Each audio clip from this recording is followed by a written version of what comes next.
صلاۃ والسلام جب سب کی ارواح کو قبض کریں گے اور دنیا میں کوئی باقی نہیں رہے گا، زمین و آسمان میں کوئی باقی نہیں رہے گا، تو اللہ جل جلالہ عما نوالہ پوچھیں گے اب کون باقی رہا؟ عزرائیل علیہ السلام عرض کریں گے اے اللہ آپ کی ذات باقی رہی اور میں باقی ہوں۔ اللہ پاک حکم دیں گے تو بھی مر جا، حضرت عزرائیل علیہ السلام بھی مر جائیں گے۔ اس وقت اللہ پاک پوچھیں گے لمن الملک اليوم، بتاؤ آج کس کی بادشاہی ہے؟ کوئی جواب دینے والا نہیں ہوگا، سارے ذی روح سانس والے بات کرنے والے سب مر چکے ہوں گے۔ پھر خود بخود اللہ جل جلالہ جواب دیں گے للہ الواحد القہار، ایک اللہ کی بادشاہی ہے جو اکیلا ہے اور سب پر غالب ہے۔ میرے دوست بزرگوں، دنیا میں کون رہے گا؟ عربی کا ایک شاعر کہتا ہے لو كانت الدنیا تدوم لواحد لکان رسول اللہ فیہا مخلد۔ اگر یہ دنیا کسی ایک آدمی کے لیے کم سے کم ہوتی وہ اس میں ہمیشہ رہتا، ایک آدمی، تو اللہ کے رسول ہمارے آقا و مولا جناب رسول اللہ صلی اللہ علیہ وسلم اس میں ہمیشہ رہتے، کیوں؟ وہ سب سے بڑے ہیں، سارے کائنات کے سردار ہے، یہ ساری دنیا ان کے لیے بنائی گئی ہے، مگر وہ بھی دنیا سے پردہ فرما گئے۔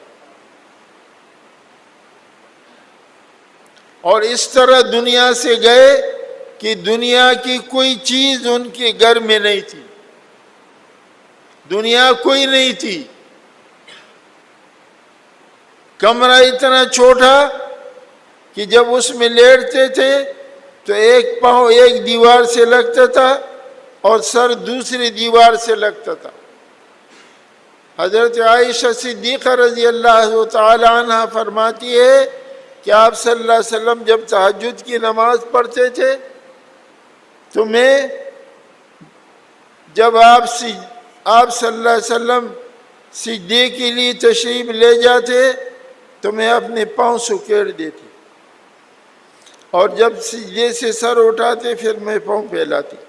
وہی حجرہ مبارکہ ہے جو جالیوں کے اندر ہے، چھوٹا سا وہ حجرہ مبارک۔ آپ روزے اگر کوئی گیا ہو تو آپ اس نے دیکھا ہوگا، باہر کی جالیاں نہیں، اندر کی جو جالی ہے اس میں جو کمرہ ہے وہ آپ صلی اللہ علیہ وسلم کا کمرہ مبارک تھا، غرفہ مبارک تھا۔ آپ صلی اللہ علیہ وسلم نے اس دنیا سے کوئی محبت نہیں کی، کیونکہ یہ سب دھوکہ ہے۔ وَمَا الْحَيَاةُ الدُّنْيَا إِلَّا مَتَاعُ الْغُرُورِ، نہیں ہے دنیا کی زندگی مگر دھوکے کا سامان۔ دنیا میں اس حال میں آپ صلی اللہ علیہ وسلم تشریف لے گئے کہ آخری رات میں آپ صلی اللہ علیہ وسلم کی گھر مبارک میں، حجرہ مبارک میں چراغ جلانے کے لیے تیل نہیں تھا۔ حضرت عائشہ صدیقہ رضی اللہ تعالیٰ عنہ فرماتی ہے میں خوش قسمت ہوں، میں چند باتوں سے اور ازواج مطہرات میں خوش قسمت ہوں کہ آپ صلی اللہ علیہ وسلم جس دن دنیا سے پردہ فرما گئے اس دن میری حجرے مبارک میں تھے، اور میری باری تھی، کوئی ظلم نہیں کیا کہ کسی کا حق مار کے میرے کمرے میں آئے، اور میرے ران پر آپ صلی اللہ علیہ وسلم کا سر مبارک رکھا ہوا ہے۔ اس حال میں دنیا سے تشریف لے گئے کہ گھر میں چراغ جلانے، اس زمانے میں بجلیاں نہیں تھی، موم بتیاں نہیں تھی، چراغ ہوتا تھا، تیل ڈال کے، وہ جو چراغ میں تیل ڈال کے جلاتے ہیں پرانے زمانے میں، چراغ میں تیل ڈالنے کے لیے کچھ نہیں تھا۔ حضرت عائشہ صدیقہ رضی اللہ تعالیٰ عنہ فرماتی ہے کہ میں اپنے پڑوسن یہودی کے گھر میں اپنا چراغ بیچ دیا کہ اس میں تھوڑا سا تیل ڈال دو، شاید یہ آپ صلی اللہ علیہ وسلم کی دنیا کی زندگی کی آخری رات ہو۔ کسی نے پوچھا اے عائشہ رضی اللہ عنہ، تمہارے گھر میں اتنا تیل بھی نہیں تھا؟ کہ اگر ہوتا تو ہم پینے جاتے، ہمارے پاس کھانے کے لیے کچھ نہیں تھا۔ تو آپ صلی اللہ علیہ وسلم اس دنیا سے اس حال میں تشریف لے گئے کہ آپ صلی اللہ علیہ وسلم کے گھر مبارک میں چراغ جلانے کے لیے تیل نہیں تھا۔ اس دنیا کی آخری حد کر کے دکھا گیا تاکہ کل کو کوئی غریب، کوئی فقیر یہ نہ کہہ سکے کہ میں اس دین پہ نہیں چل سکتا، یہ دین میرے بس کا نہیں ہے، میرے پاس اتنے اسباب نہیں ہیں۔ اور اس دنیا سے تشریف لے جانے کے بعد آپ صلی اللہ علیہ وسلم پر کسی نے مل کر جماعت نہیں، بلکہ لوگ آتے رہے اور جماعت آپ صلی اللہ علیہ وسلم پر نماز پڑھتے رہے، جنازے کی نماز، کسی نے امامت نہیں کی۔ آپ صلی اللہ علیہ وسلم اپنے روضہ اقدس میں، ہمارے علماء اہل سنت والجماعت جمعیت جمہور علماء کا عقیدہ ہے کہ آپ صلی اللہ علیہ وسلم اپنے قبر مبارک میں حیات ہے، اور جو سلام کرتا ہے آپ صلی اللہ علیہ وسلم سنتے ہیں اور اس کا جواب دیتے ہیں۔ جب کوئی سلام کرتا ہے تو آپ صلی اللہ علیہ وسلم جواب میں فرماتے ہیں وعلیکم السلام یا ابن فلان۔ میرے شیخ بن نوری رحمۃ اللہ علیہ نے ایک دفعہ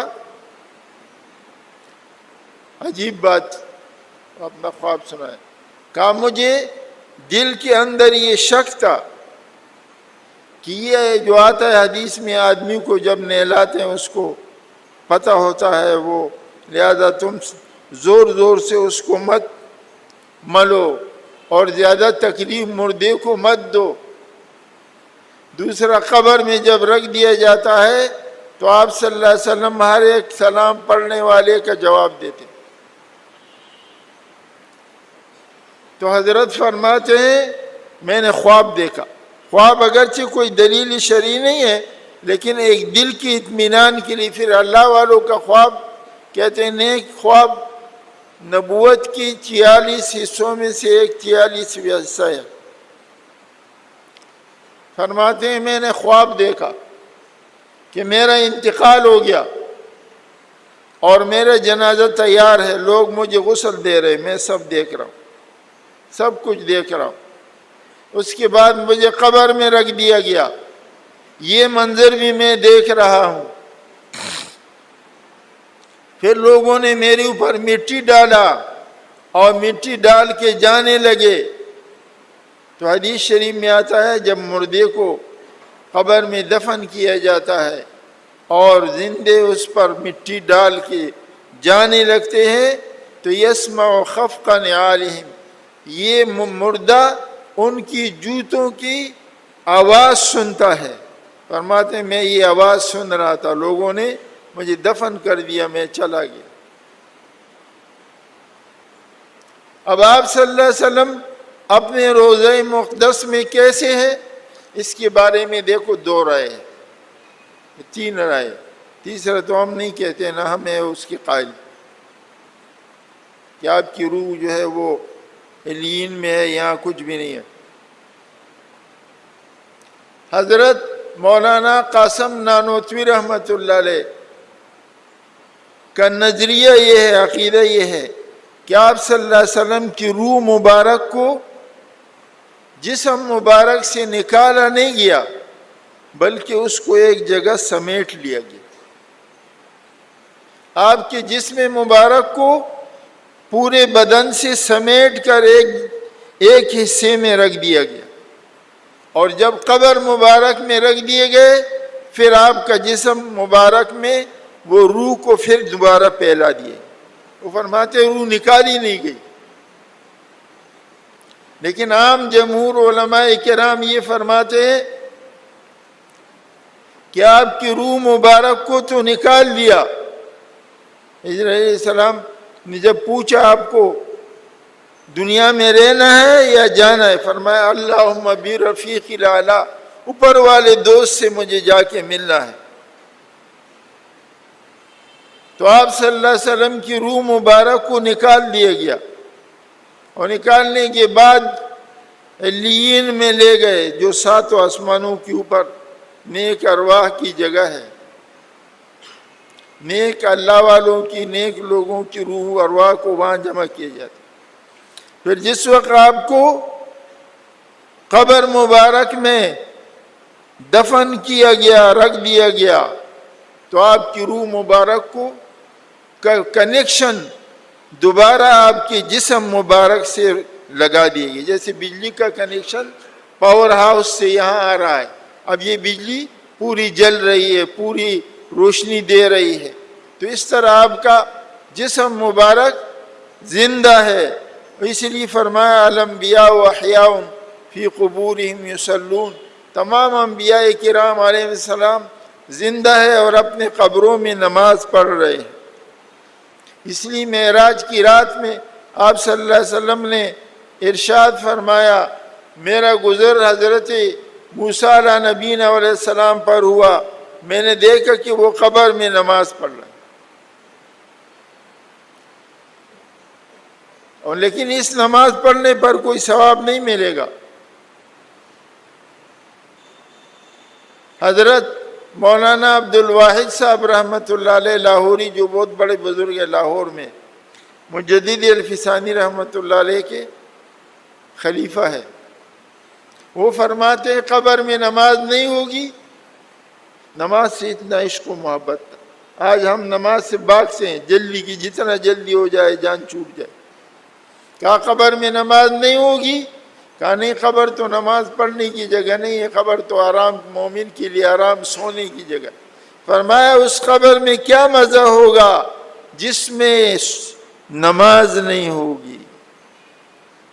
علامہ ابن سیرین رحمۃ اللہ علیہ جو تعبیر الرؤیا کے امام ہے، ہمارے حضرت الشیخ رحمۃ اللہ علیہ بنوری رحمۃ اللہ علیہ فرماتے تھے اس امت میں 4 بڑے بڑے تعبیر کے امام گزرے ہیں، 2 نبی اور 2 امتی، جن کو اللہ نے تعبیری رویا، خواب کی تعبیر کا پورا ملکہ عطا فرمایا تھا. 2 نبی کون ہیں؟ ایک حضرت یوسف علیہ نبینا علیہ السلام ہے، ایک ہمارے آقا و مولا جناب رسول اللہ صلی اللہ علیہ وسلم. اور 2 امتی کون ہے؟ ایک ابو بکر صدیق رضی اللہ تعالیٰ عنہ ہے، ایک علامہ ابن سیرین رحمۃ اللہ علیہ، تابعین میں سے. کسی نے ان کو کہا، علامہ ابن سیرین رحمۃ اللہ علیہ فرماتے ہیں کہ جب مجھے اگر اختیار دیا جائے کہ تم قبر میں آرام کرنا چاہتے ہو یا 2 رکعت نماز پڑھنا چاہتے ہو، وہ فرماتے ہیں میں قبر میں آرام کے مقابلے میں 2 رکعت نماز کو ترجیح دوں گا. میں 2 رکعت نماز کو ترجیح دوں گا. کیوں؟ کہ آرام تو میری اپنی خواہش ہے، اور 2 رکعت نفل پڑھنا یا عبادت کرنا میری مولا کا خواہش ہے. میں اپنے مولا کی خواہش پر اپنے خواہش کو ترجیح دیتا ہوں. تو میرے دوست بزرگوں، ہمارا یہ عقیدہ ہے کہ جو لوگ روزہ اقدس پہ جاتے ہیں، دیکھو اگر زندہ نہیں ہے، عقل سے بھی تھوڑا سوچو، اگر آپ قبر میں زندہ نہیں، آپ کا قبر ایسی مٹی کی دیواریں ہیں، تو پھر یہ اتنے روپے خرچ کر کے وہاں روزے مبارک میں جانے کی کیا ضرورت ہے؟ اگر وہاں علیین میں سلام پہنچایا جاتا ہے تو یہاں اپنے گھر میں بیٹھ کے سلام پڑھو، وہاں کچھ بھی نہیں ہے. لیکن میں اللہ والے باقاعدہ اجازت لے کر جاتے تھے. آپ صلی اللہ علیہ وسلم کی روزے مبارک میں جا کر کے سلام پڑھتے تھے. شیخ عبد الرحمن جامی رحمۃ اللہ علیہ کا واقعہ ہے کہ انہوں نے ایک قصیدہ بنایا تھا فارسی کے، دیوان جامی کے نام سے، دیوان عبد الرحمن جامی کے نام، ایک قصیدہ آپ کے تعریف میں بنایا تھا، اور ارادہ کیا کہ یہ جا کر روز اقدس پہ سناؤں گا. جیسے ہمارے قاری طیب صاحب رحمۃ اللہ علیہ نے اپنے موت سے پہلے ایک درد و غم کی داستان سنائی ہے.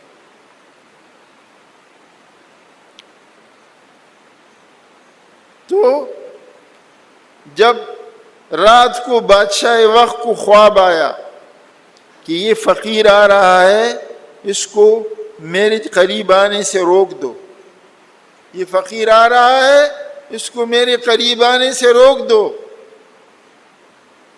تو بادشاہ نے تمام راستے بند کر دیے. فقیر کو پتہ لگا، اللہ والے تو صاحب کشف ہوتے ہیں، انہوں نے راستہ چھوڑ کے جو غیر راستے پر آنا شروع کیا اور قریب آنے لگے. دوسری رات پھر خواب بادشاہ نے دیکھا، بھائی وہ آدمی تو میرے قریب آ رہا ہے. تو بادشاہ نے اور پیرا سخت کر دیا، وہ اس سے اور بچ کے پھر آیا. تیسری رات بادشاہ نے خواب دیکھا کہ آپ صلی اللہ علیہ وسلم نے فرمایا وہ تو میرے قریب پہنچ رہا ہے. تو بادشاہ نے چاروں طرف سے فوج کا پہرا لگا دیا. آدھی رات دیکھا ایک فقیر آ رہا ہے، اللہ کا بندہ، تو پکڑ لیا اس کو اور پکڑ کے جیل میں ڈال دیا کہ یہ اتنا بڑا مجرم ہے کہ اس کو آپ صلی اللہ علیہ وسلم نے 3 راتیں مسلسل مجھے منع کر دی. چوتھی رات پھر خواب نظر آیا، حضور پاک صلی اللہ علیہ وسلم نے فرمایا اے بادشاہ وقت، یہ مجرم نہیں ہے، اس کو جیل میں نہیں ڈالو، یہ مجرم نہیں ہے، یہ میرا عاشق ہے. لیکن بات یہ ہے کہ یہ آ کر ایک قصیدہ پڑھے گا، اور جب یہ قصیدہ پڑھے گا تو میرے سے برداشت نہیں ہوگا، میری قبر کھلے گی اور میں اس کو اپنے سینے سے لگاؤں گا تو دنیا میں فتنہ ہو جائے گا کہیں. تو بادشاہ نے اس کو بڑے اعزاز و اکرام سے چھوڑ دیا. پھر انہوں نے، میں یہ عرض کر رہا تھا کہ اللہ والے بات کرتے تھے، انہوں نے درخواست کی ہوگی یا رسول اللہ صلی اللہ علیہ وسلم مجھے تو اپنے روزے پہ آنے دیں، اب سے ہم نے اجازت دے دی. تو جب وہ روزے پہ روزے اقدس پہ سلام پڑھتا تھا اندر سے جواب آتا تھا. جب جانے لگتے تھے، جب اپنے علاقے میں جانے لگتے تھے، عبد الرحمن جامی رحمۃ اللہ ایران کے علاقے کے تھے، تو کہتے تھے بس سفر میں روم چی فرمائی، میں سفر پہ جا رہا ہوں، میرے لیے کیا حکم ہے. تو اندر سے جواب آتا بسلامت روی و باز آئی، خیریت کے ساتھ چلے جاؤ گے اور پھر بعض واپس بھی آئے گے. ہر سال یہ جواب آتا تھا. اس کا مطلب یہ کہ آئندہ سال آئندہ تمہیں پھر اللہ توفیق دے گا. لیکن جب آخری سال تھا ان کا اور اس کے بعد اس کا انتقال ہونا تھا، تو جب انہوں نے درخواست پیش کی بس سفر میں روم چی فرمائی، تو اندر سے جواب آیا بسلامت روی، باز آئی نہیں آیا، سلامتی کے ساتھ تم چلے جاؤ. اور ہمارے حضرت الشیخ بن نوری رحمۃ اللہ علیہ فرماتے تھے، لوگ کہتے سنتے نہیں ہیں، وہ فرماتے تھے سب سنتے ہیں، یہ کافر کی مردے بھی سنتے ہیں. حضرت نے درس بخاری شریف میں فرمایا. اور فرماتے تھے میں حاجی عبد المجید سولیجا، جنہوں نے یہ بنیو ٹاؤن کی پرانی تعمیرات سارا ان کے انتظام میں ہوا، فرمایا میں اس حاجی عبد المجید سولیجا کو حضور پاک صلی اللہ علیہ وسلم کے روزے اقدس پر لے گیا اور میں نے کہا یا رسول اللہ صلی اللہ علیہ وسلم، اس عبد المجید سولیجا نے میری مدرسے کی بہت خدمت کی. تو اندر سے جواب آیا کہ بنوری تم فکر نہیں کرو، ہم اس کو پورا پورا بدلہ دے دیں. اور ایک دفعہ یہ سنایا کہا کہ میں روزہ اقدس پہ حاضر ہوا، میں نے کہا یا رسول، سلام عرض کرنے کے بعد کہا یا رسول اللہ صلی اللہ علیہ وسلم، مولانا عزیر گل صاحب یہ حضرت شیخ الہند رحمۃ اللہ علیہ کے شاگرد تھے اور ان کے ساتھ مالٹا میں قید ہوئے، وہ ایک لمبی کہانی ہے، ان کی ایک بزرگی کا واقعہ بھی آپ کو سنا دوں۔ ہمارے حضرت الشیخ حضرت مولانا فضل محمد صاحب رحمۃ اللہ علیہ فرماتے تھے سخاکوٹ میں جب آپ آدمی سوات کی طرف جاتا ہے راستے میں سخاکوٹ آتا ہے، وہاں بوٹ لگا ہوا ہے، پہلے تو بوٹ لگا ہوتا تھا مولانا عزیر گل صاحب رحمۃ اللہ سیری مالٹا، اور اب بوٹ لگا ہوا ہے مزار مولانا عزیر گل صاحب سیری مالٹا، مزار، وہاں بوٹ راستے میں بوٹ لگا ہوا ہے، کیونکہ سخاکوٹ کا گاؤں تھوڑا سا اندر کو ہے راستے سے۔ تو حضرت فرماتے تھے مولانا فضل محمد صاحب رحمۃ اللہ علیہ کہ میں حضرت بنوری رحمۃ اللہ علیہ کے ساتھ گیا، اور ان کی کتنی عمر تھی؟ 160 سال کی عمر میں انتقال ہوا، 160 سال کی۔ 100 سال میں دوبارہ اللہ نے نئے دانت دیے تھے، نئے دانت۔ میں نے ہم نے زیارت کی تھی، ملاقات بھی کی، اور میں نے ان کے ایک کرامت بھی دیکھا۔ میں مدینہ منورہ گیا ہوا تھا، چچا صاحب ہم کے یہاں ٹھہرا ہوتا، میرے تایا صاحب مولانا عبد الوہاب سے رحمۃ اللہ علیہ ان کے گھر میں ٹھہرا ہوا تھا، رات کو کا نام ساتھ کہتے تھے۔ وہ تھوڑی دیر کے بعد آئے، رات کو دیر سے آئے۔ میں نے کہا آپ کہاں تشریف لے گئے تھے؟ کہا وہ مولانا عزیر گل صاحب رحمۃ اللہ علیہ آئے ہوئے میں ان کی زیارت کے لیے گیا تھا۔ تو میں نے کہا مجھے بھی ساتھ لے جاتے۔ کہا اچھا تمہارا شوق ہے؟ میں نے کہا ہے۔ تو اپنی گاڑی اسٹارٹ کی اور مجھے لے گئے۔ فرمایا دیکھو دروازے میں دستک مت دینا، جب ہم دروازے کے قریب پہنچیں گے، یہ اللہ والے بے عجیب لوگ ہوتے، دروازے کے قریب پہنچیں گے وہ خود دروازہ کھول دیں گے۔ ہم گئے ٹک، انہوں نے کنڈی کھول دی، وہ دروازہ کھول دیا۔ یہ کرامت تو میں نے خود دیکھی۔ تو حضرت مولانا فضل محمد صاحب رحمۃ اللہ علیہ فرماتے تھے میں حضرت بنوری رحمۃ اللہ علیہ کے ساتھ سخاکوٹ حضرت مولانا عزیر گل رحمۃ اللہ علیہ کی زیارت کے لیے گیا، تو میں نے حضرت کو دیکھا کہ 100 سے اوپر سال، 160 سال کا بوڑھا آدمی، اور بالکل چست چابک بیٹھا ہوا ہے، ٹھیک لگایا ہوا نہیں ہے، تکیا پیچھے ہے تائی۔ کہا جب ہم نے تھوڑی دیر بیٹھے، پھر دعا مانگی، پھر وہاں سے نکلے، تو میں نے حضرت بنوری رحمۃ اللہ علیہ سے پوچھا کہ حضرت اتنے بڑے عمر کے بوڑھے آدمی، ہم جوان، ہم نہیں اتنی دیر بیٹھ سکتے، اور یہ ایک دم سیدھا چست بیٹھے ہوئے۔ کہا یہ عالم استحضار میں ہے۔ میں نے کہا عالم استحضار کیا ہے؟ یعنی اس کو ہر وقت اللہ نظر آ رہا ہے، تو ان کو حیا آتی ہے کہ خدا کے سامنے ٹیک لگائے۔ ایسے بڑے بزرگ تھے اللہ والے۔ تو میرے دوست بزرگوں، یہ اللہ کے بندوں نے دنیا میں اس طرح زندگی گزاری کہ اس دنیا کو فانی سمجھتے ہوئے اپنے آخرت کی تیاری کی، ساری زندگی دنیا کی آخرت کی تیاری میں لگا دی۔ تو میں آپ سے یہ عرض کر رہا تھا کہ میرے دوست بزرگوں، یہ فانی دنیا ہے۔ ہمارے محبوب صلی اللہ علیہ وسلم بھی اس دنیا سے پردہ فرما گئے۔ اس لیے شاعر کہتا ہے کہ اگر لو کانت الدنیا تدوم لواحد لکان رسول اللہ فیہا مخلد، اگر یہ دنیا ایک آدمی کے لیے بھی باقی رہتی تو اللہ کے محبوب صلی اللہ علیہ وسلم اس میں ہمیشہ رہتے، کیونکہ یہ ساری کائنات ان کے لیے بنائی گئی۔ تو میرے دوست بزرگوں، یہ فانی دنیا ہے، ہم سب کو اس دنیا سے جانا ہے۔ ہر آدمی کو اپنے گریبان میں منہ ڈال کر یہ دیکھ لے کہ میں نے آخرت کے لیے کیا تیاری کی، وہ جہاں ہمیں ہمیشہ رہنا ہے، ہمیشہ کی زندگی ہے۔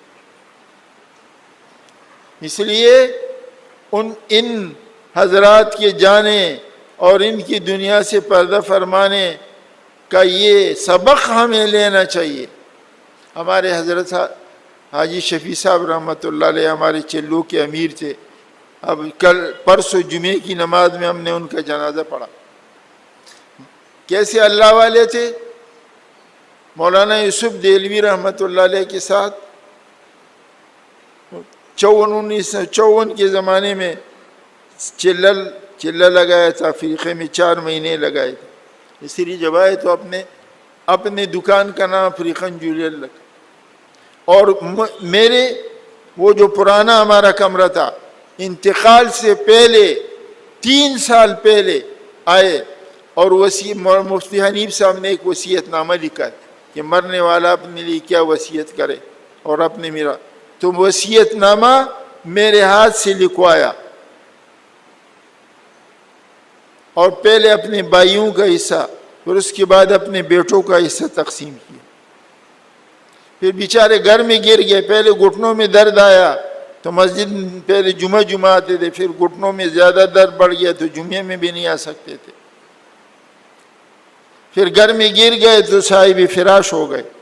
لیکن جمعے کی صبح تک ایک نماز میں نہیں چھوڑی، یہاں تک کہ تہجد کی نماز پڑھ کر انتقال ہو.